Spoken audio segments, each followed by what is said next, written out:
अस्सलाम वालेकुम, क्या हाल है? उम्मीद है सब खैरियत से होंगे। कराची में जिस तरह से गर्मी पड़ रही है, बहुत ही ज़्यादा और सख्त गर्मी है, उसके लिए ज़रूरी है कि हम अपनी डाइट में ठंडे मशरूबात का इस्तेमाल करें और ठंडी चीज़ों का इस्तेमाल करें। इसीलिए मैं आपके लिए एक ऐसा शरबत लेकर हाज़िर हुई हूँ, जो कि गर्मियों में बहुत ही फ़ायदेमंद साबित होता है।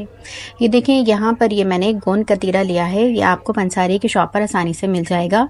ये इसकी ख़ासियत जो है वो ठंडी होती है। और एक होता है गोंद, जो कि सर्दियों में इस्तेमाल होता है और उसकी ख़ासियत गर्म होती है, वो सर्दियों में ही इस्तेमाल करते हैं। इसे मैंने रात भर के लिए 1 टेबलस्पून मैंने लिया था और इसे रात भर के लिए मैंने ये भिगोकर रख दिया था, तो वो कुछ इस तरह की फ़ॉर्म में आ गया। जैसे हम बर्फ़ को क्रश करते हैं, इस तरह की फ़ॉर्म में आ जाएगा।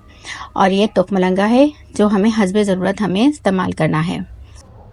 गोंद कतीरा और तुख्मलंगा हमारे लिए, हमारी हड्डियों और जोड़ों के दर्द के लिए बहुत ही फ़ायदेमंद साबित होता है। इसलिए गोंद कतीरे का शरबत हमारे लिए बहुत ही ज़्यादा बेनिफिट का हामिल है। हमें हस्बे ज़रूरत जो है ग्लास में गोंद कतीरा डालना है। ये मैंने 2 टेबलस्पून के करीब गोंद कतीरा डाला है और इसके बाद मैं यहाँ पर तकरीबन 1 टेबलस्पून के करीब तुख्मलंगा डालूँगी। तुख्मलंगा भी हमारी हड्डियों के लिए बहुत ज़्यादा अच्छा साबित होता है।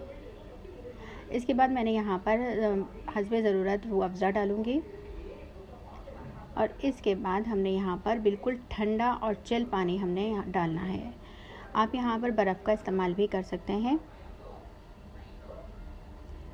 देखिए, मैंने यहाँ पर बिल्कुल ठंडा पानी डाला है और ये हमारा शरबत बिल्कुल रेडी हो गया। अब मैं इसको मिक्स करूँगी और ये हमारा शरबत बिल्कुल रेडी है और इसे आप अपने घर में अपने फैमिली मेम्बर्स के साथ इंजॉय कर सकते हैं और अपने मेहमानों के लिए भी इसे बना सकते हैं।